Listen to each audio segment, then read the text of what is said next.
Good morning, Napa Valley Unitarian Universalists. Happy spring and welcome to this online service.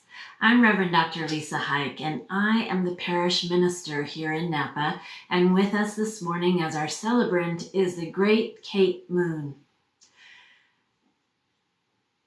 We have been doing this online for just over a year now. Isn't that amazing?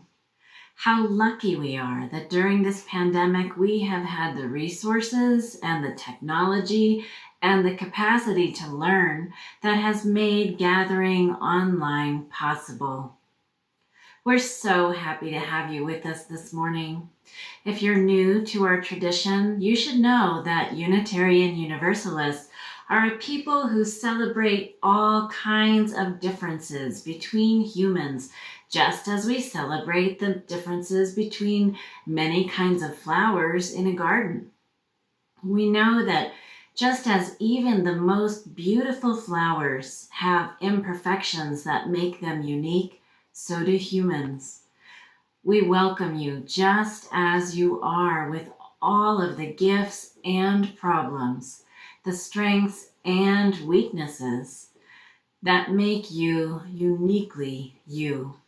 So whoever you are and wherever you come from, whomever you love and whatever your gender identity, however you understand the sacred, and whatever your economic situation, whatever your skin color and the flags of your heritage, you are welcome here.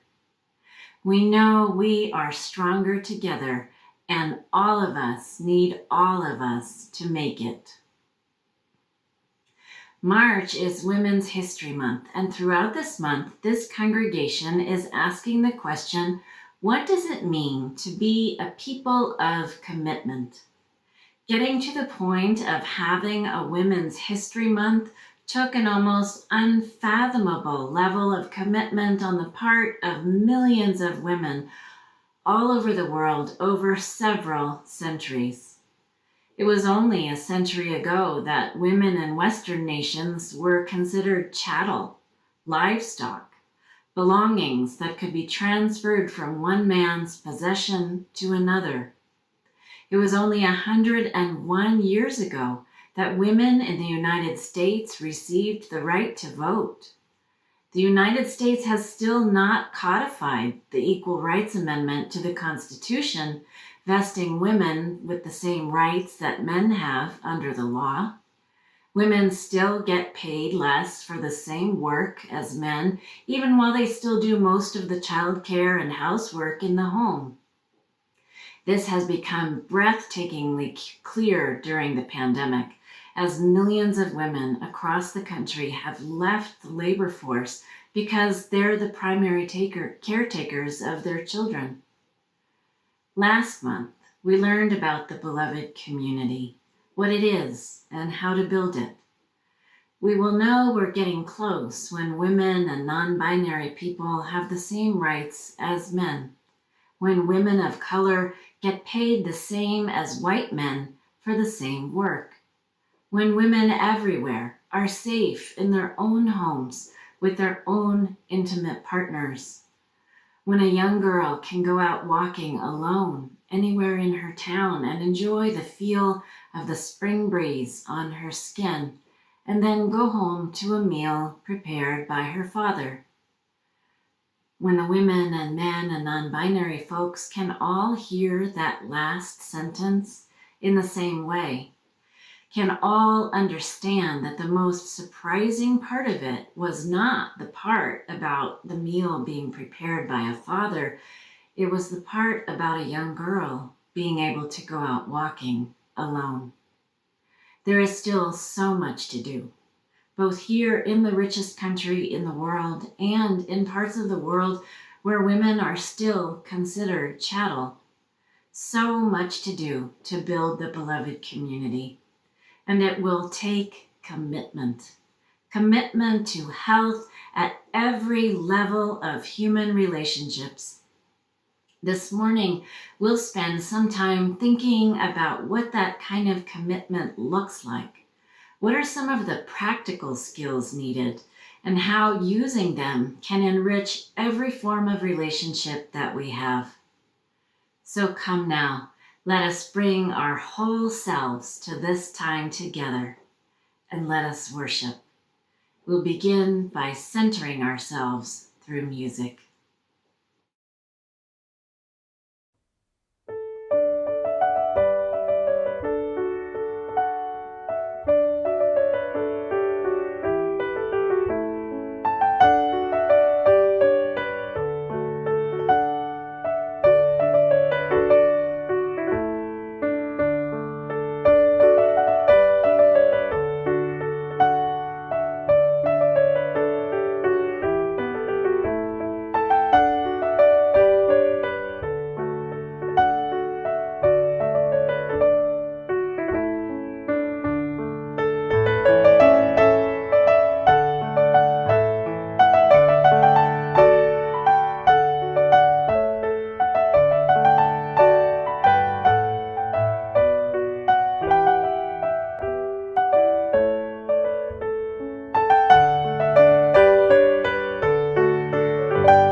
Each Sunday, Unitarian Universalists all around the world join together in lighting a chalice, the symbol of our faith.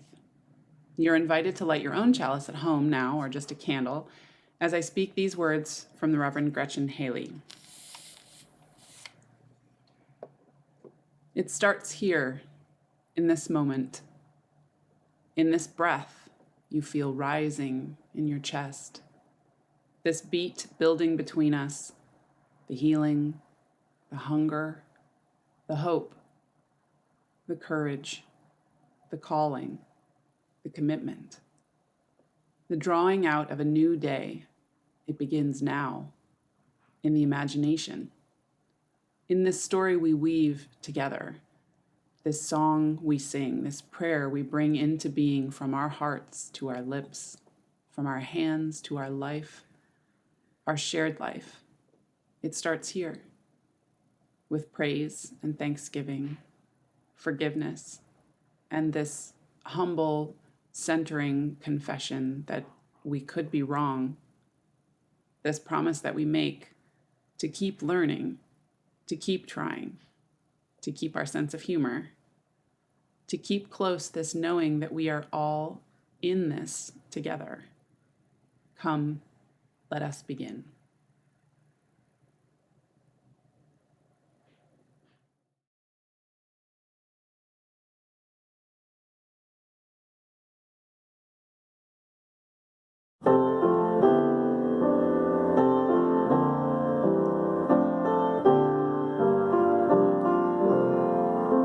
Lady of the seasons, laughter in the summer's warmth be near.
I invite you now into a moment of receptivity and reflection as we share the joys and sorrows of our community. We make sacred the milestones of our lives when we share them with each other. We have here a bowl of water and some stones. If you would like to share your joy or sorrow with all here, you can type it into the chat and then choose a stone in the bowl to represent your joy or sorrow. If you have a joy or sorrow, or even just a concern that you do not need to share with everyone, type the word stone into the chat and then choose a stone in the bowl to represent the milestone you are holding in the silence of your heart.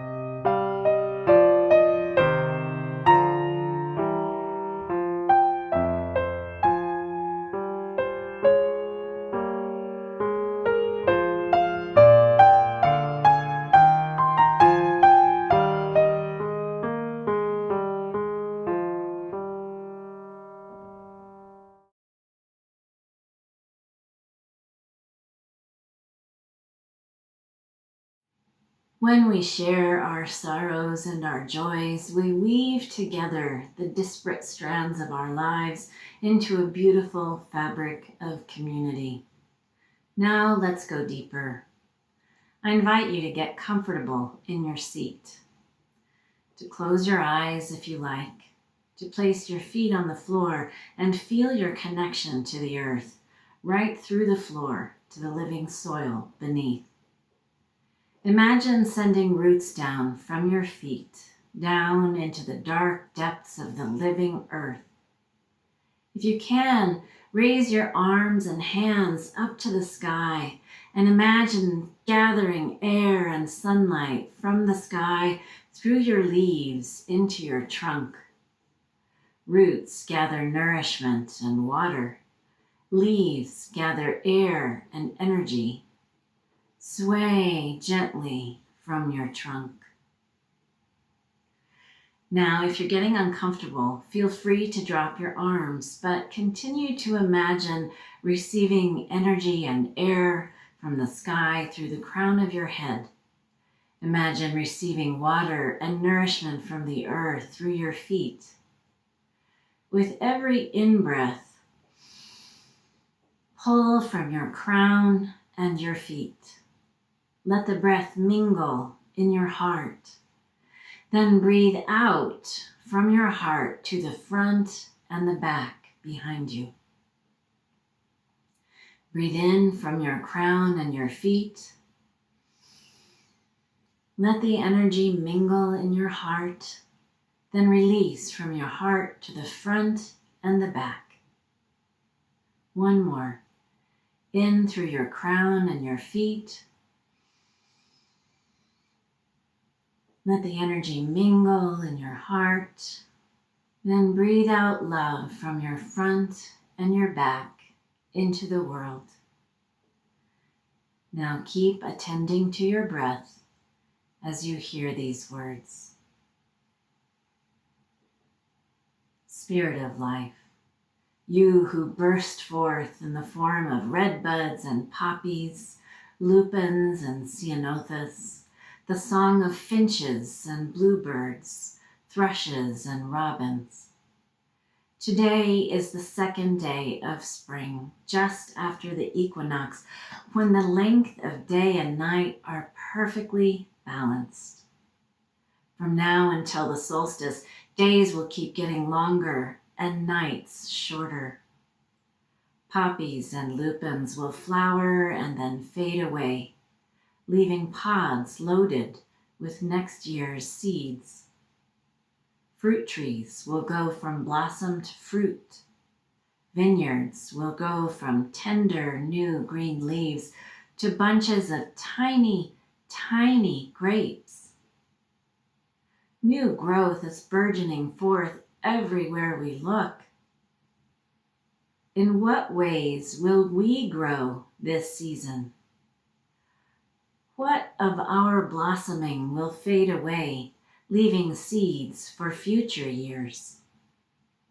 What will turn into tiny new fruits that we must carefully nurture? What will come into its own in time, as does the heavy, ripe peach, the dusky, ripe grape? What will we discard for compost? What will we distill into the finest wine? At this moment, we cannot know. At this moment, all we can know is our intention. May it be our intention to grow in love. Love for ourselves, love for our neighbors, love for people and beings we have never met, love for our whole living planet. May it be our intention to grow in commitment to making love manifest in the world in the form of justice. May it be our intention to simply be love, because ultimately, love is all there is. May it ever be so. Blessed be. Now, let us join in a time of silence. The music will bring us out.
Open my heart to all that I seek. Let me be part of the love you give. Open my heart to all that I seek. Let me be part I seek. Let me be part of the love. Open my heart to all that I seek. Let me be part I seek. Let me be part of the love. Open my heart to all that I seek. Let me be part I seek. Let me be part of the love you give.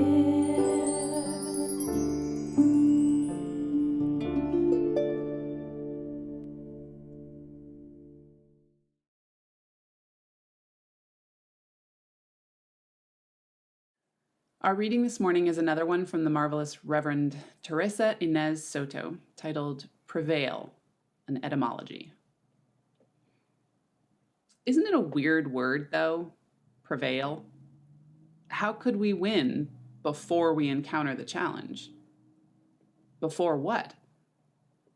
Not like preheat an oven or pre-measure an ingredient. It turns out the pre doesn't mean before in the way that we're all used to. It comes from a Middle English PRA, which means toward greater strength.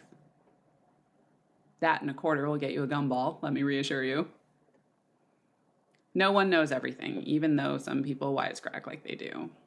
You could not know before right now what this moment would call for. Knowing, you now move toward greater strength. Knowing this very moment you teach yourself and your communities what and how we shall be more able, not simply to survive the day, but also to take the future back in your own hardworking hands, our communal resistance and possession. You will prevail if you commit, doing the next thing because it is the next, moving toward greater strength, building the skills it takes to heal the aching world.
Many years ago, I had a terrible dog, a mutt who had been a pound puppy. She couldn't care less about pleasing humans, and she wasn't motivated by food, so she was impossible to train. But of course, I loved her anyway. The only thing that was clear about her breed was that there were some herding genes in there somewhere. Anytime we went hiking with a group, she tried to keep everyone bunched up. She herded the kids. She tried to herd any other dogs she met. I say tried because her closest doggy friend was a big black lab. Now, labs do not do herding. They do retrieving. Whenever we would go to the beach together, the lab would want to chase sticks and balls. But my dog's idea of how to play was to herd. She would lie in wait, focusing on him with her whole body, and ambush him. He was a lot bigger, so he would just charge past, and she would have to content herself with running around him in circles as he chased sticks. But there always came a moment when they gave up trying to do different things and started playing gladiators, the game all dogs know. You know, when they stand up on their hind legs and pretend they're fighting, rolling each other over, taking turns being the top dog. At the end of the day, the two dogs would always be snuggled together in the sand, licking each other's faces. It was hard to get them into their separate cars to go home. I still laugh when I think about it because their relationship was such a great metaphor for healthy, multicultural relationships between humans. How each dog brings their own ideas about what playing is, how both could play together differently at the same time, how they could figure out a way to play the same thing together, and how both had the same common need for love and affection. It made me think too about our more intimate human relationships. I wondered, what if every committed relationship we humans have is a multicultural one? What if we could bring that lens to thinking about how to improve all of our relationships? Our relationships with intimate partners, with parents and children, with friends, with our co-workers, our religious community, with people even more different from ourselves with whom we want to build the beloved community. What if we treated every one of these relationships as if it were a multicultural one? You might think this is silly at first, but hear me out. There's an organization in Oakland called the East Bay Meditation Center. It was started by and for people of color, queer folks, and people with disabilities. It welcomes straight, white, cis people, but it doesn't center them.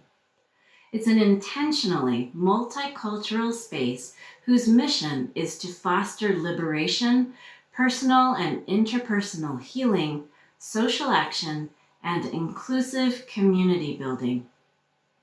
The people who started the meditation center realized from the get-go that if they wanted the folks who attended the sessions there to develop true community, they would have to remove as many barriers to communication and understanding as possible.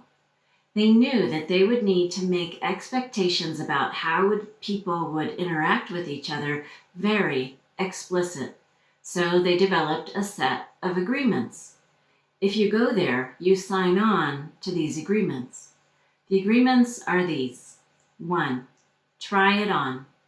Be willing to try on new ideas or ways of doing things that might not be what you prefer or are familiar with. 2. Practice self-focus.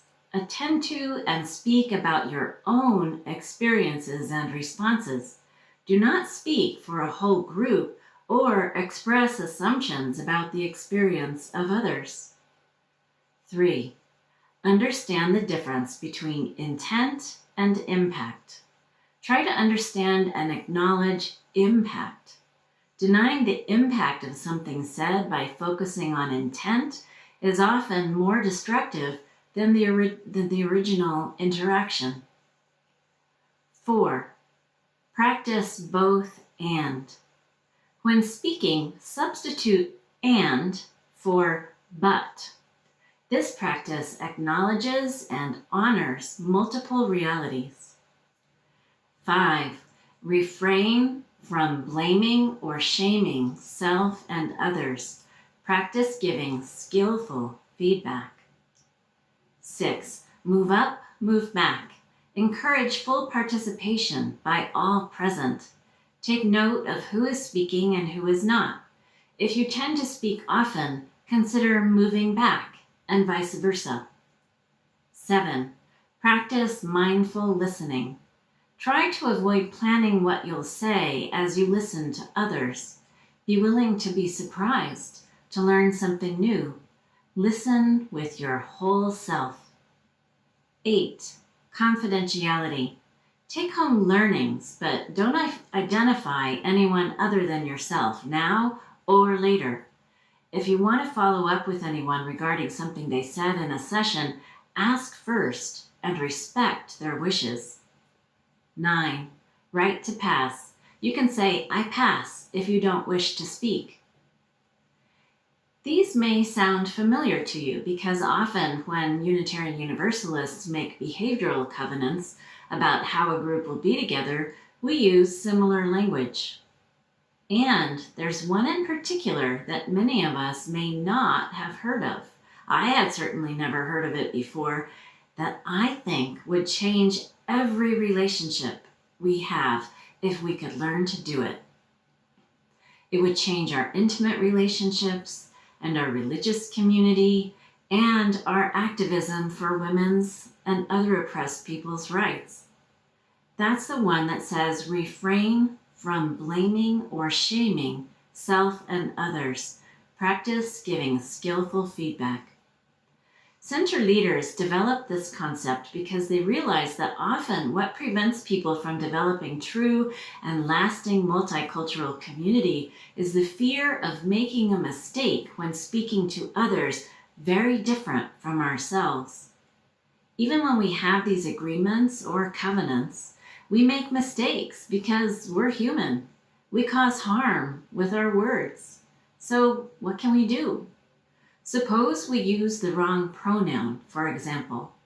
For someone who's just coming out with a new gender identity after years of living in what feels like the wrong body, whose family of origin may have rejected them, who has experienced years or decades of harassment for being different, who may have barely survived years of suicidal thoughts, having us use the pronoun they request can be a matter of life or death.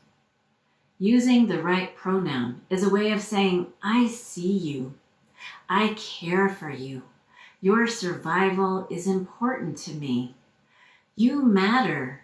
You have gifts to contribute to this community. Using the wrong pronoun negates all of that and tells the person we do not see them as they need to be seen in order to feel whole. Well, of course, if someone has a shape that we have been taught for 60 years of our life to identify as female, we might make a mistake when a person with that shape asks us to refer to him with male pronouns. We might accidentally say she, and that person might say, ouch, when you referred to me as she, I felt pain and sadness because I need to be referred to as he in order to feel like I truly exist. I'm wondering if you'd be willing to use the male pronoun from now on. Of course, causing that pain wasn't our intent, but there's a difference between intent and impact. So at this point, we have a couple of options. One is to go to a place of shame. We can start to cry and or become angry and defensive and or explain for 20 minutes that we didn't mean to hurt anyone and or apologize by telling everyone how stupid and slow we are at picking up this pronoun business and how hard it is as an older adult to change. But doing any or all of that just compounds the harm. It makes it about us rather than about the person we harmed. The other option, though, is to not go into a place of shame, to realize that everyone makes mistakes, to own our mistake and learn from it. To realize that intention and impact are two different things. We did not intend to hurt someone, but the impact of our words was pain. To be willing to apologize very simply. This means we acknowledge the harm we caused and agree to the change being requested. We say, I'm sorry I caused you pain by using the wrong pronoun. I'll try harder. Now the person who's been harmed also has two different options. They can refuse to forgive the harm and heap shame and blame on us and leave the community. Or they can forgive us. If they want to stay in the community, they'll choose the second option. They'll forgive and move on, and everyone present will have learned something.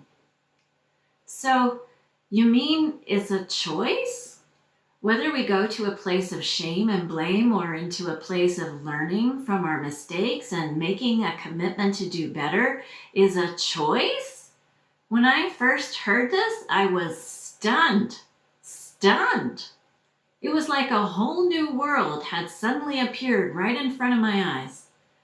Imagine how much freer we could be if shame and blame were not part of our relational repertoire. Imagine how much more joyful our relationships could be. Imagine how much less couples would fight. Imagine how much easier it would be to build the beloved community, how much easier to achieve equality between all people.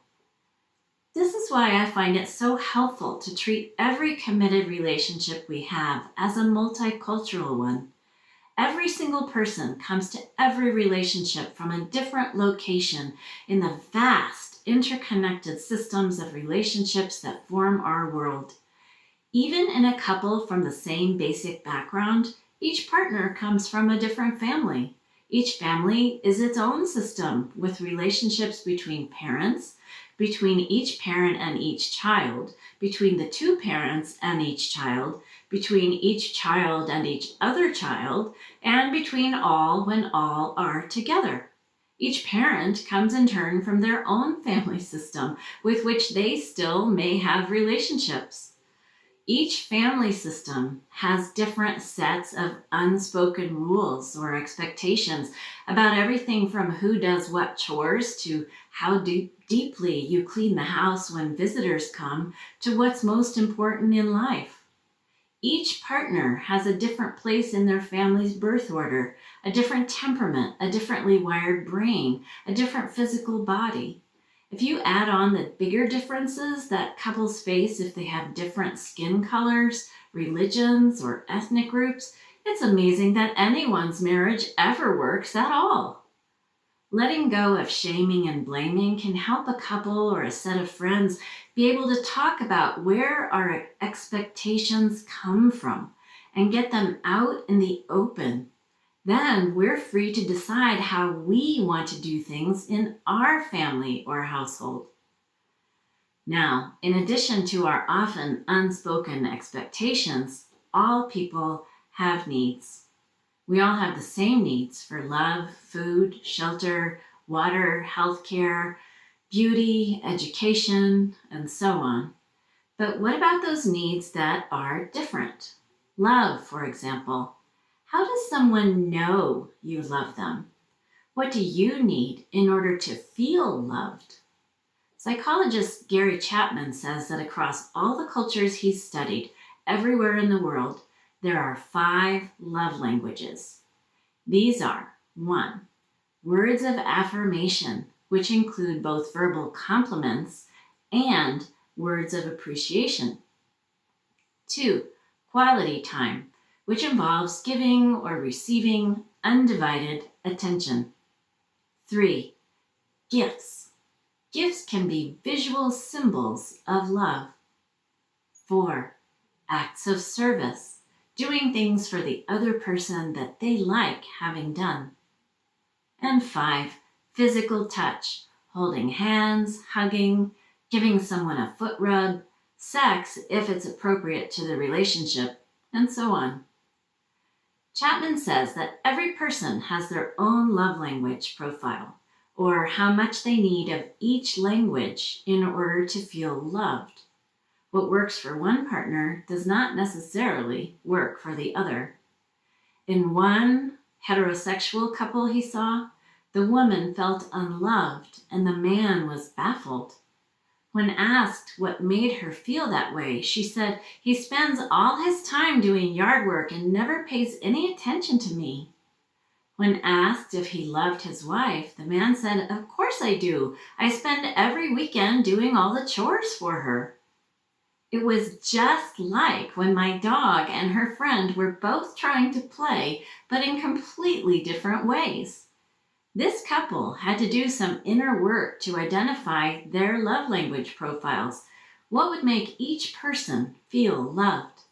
Then, since no one can read minds, they had to tell each other what they needed. And they had to be willing to express love to their partner in the way their partner needed. When I first learned about the love languages, it was another revelation. You mean there's not just one right way to conduct a relationship? Now, as a minister, if there's one book I would give to any couple just starting out, it is Chapman's. He's also adapted his model for workplaces, starting with the basic premise that every person has different needs when it comes to being able to do their best work. Everyone is different. Well, I've given you a lot to ponder this morning. To sum up, here are Reverend Leisa's suggestions for improving all of our committed relationships. 1. Treat every relationship as if it is a multicultural one.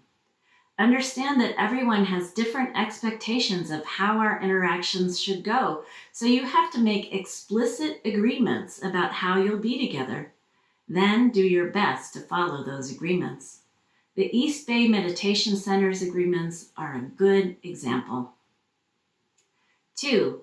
Make an agreement to refrain from blaming or shaming self and others. Practice giving skillful feedback. 3. In the container of this agreement, be willing to apologize and willing to forgive. 4.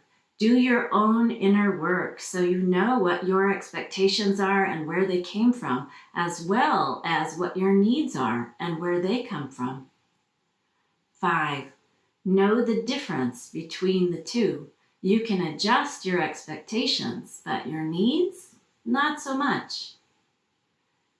6. Be willing to adjust your expectations. Be willing to tell others what your needs are. No one can read your mind, so you have to tell them. And 7. Refrain from blaming or shaming self and others. Practice giving skillful feedback. I put that one down a second time because it seems to me that our whole culture is built around shaming and blaming. This causes terrible damage in every system we participate in, from couples to families to communities to our nation to the community of nations. But if we can learn from our mistakes without going into that place of shame, and if we can invite others into that place of learning without heaping blame, imagine how much more joyful our relationships can be. Imagine how much more free. Imagine how much more loving. We humans have the capacity to be as joyful as my dog and her friend, meeting everyone's needs by sometimes doing different things together, sometimes doing the same things together, and sometimes just doing the human equivalent of snuggling up and licking each other's faces. May it ever be so. Blessed be.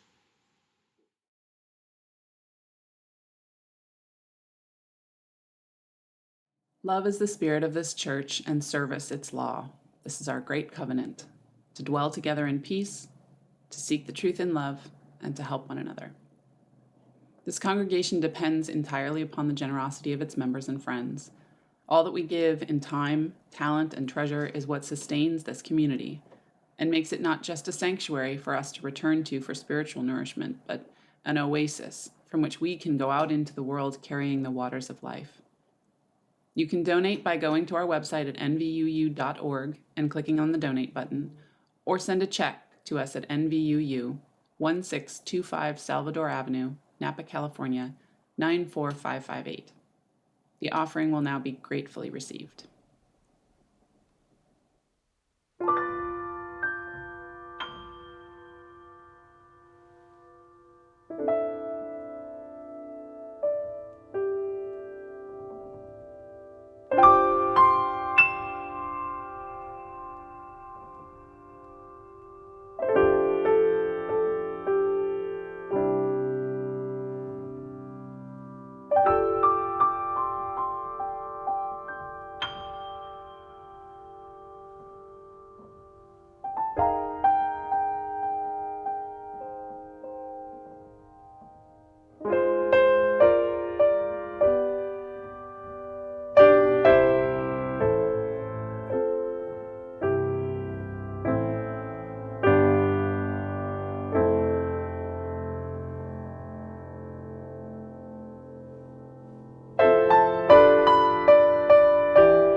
Thank you for your many gifts to this community of your time, your talents, and your resources.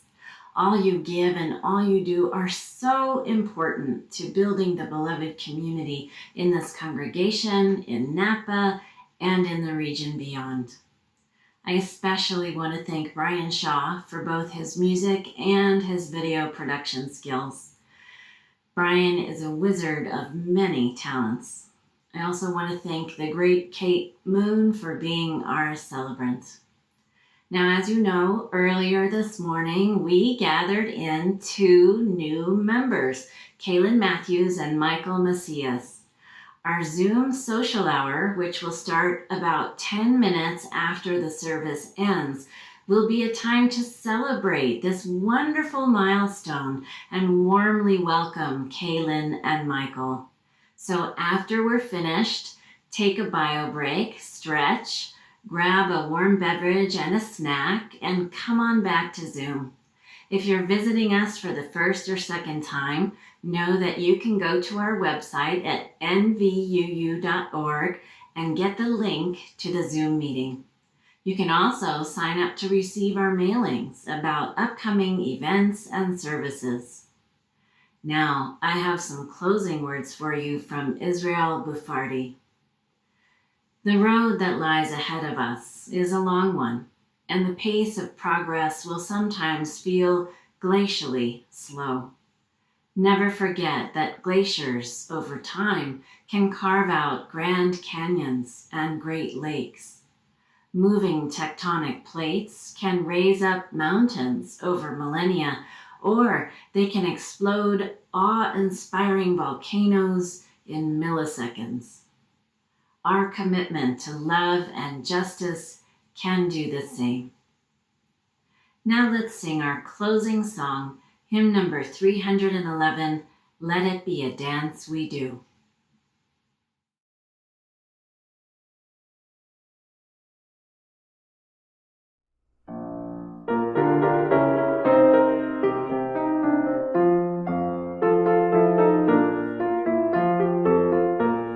Let it be a dance we do. May I have this dance with you through the good times and the bad times too. Let it be a dance. Let a dancing song be heard. Play the music, say the word, and fill the sky with sailing birds. Let it be a dance, let it be a dance, let it be a dance. Learn to follow, learn to lead. Feel the rhythm, feel the need. To reap the harvest, plant the seed. Let it be a dance. Let it be a dance we do. May I have this dance with you through the good times and the bad times too. Let it be a dance. Everybody turn and spin. Let your body learn to bend.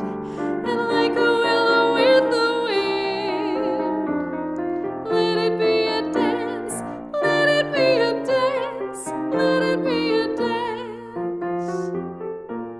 A child is born, the old must die. A time for joy, a time to cry. Take it as it passes by.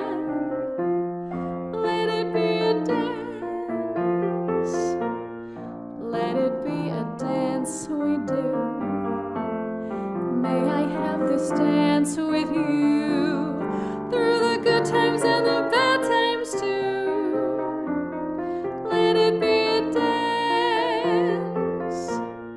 Morning star comes out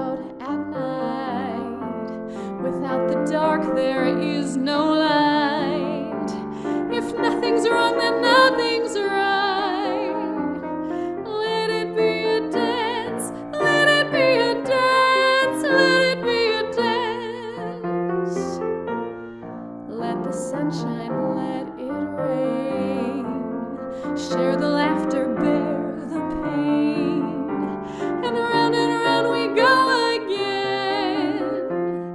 Let it be a dance.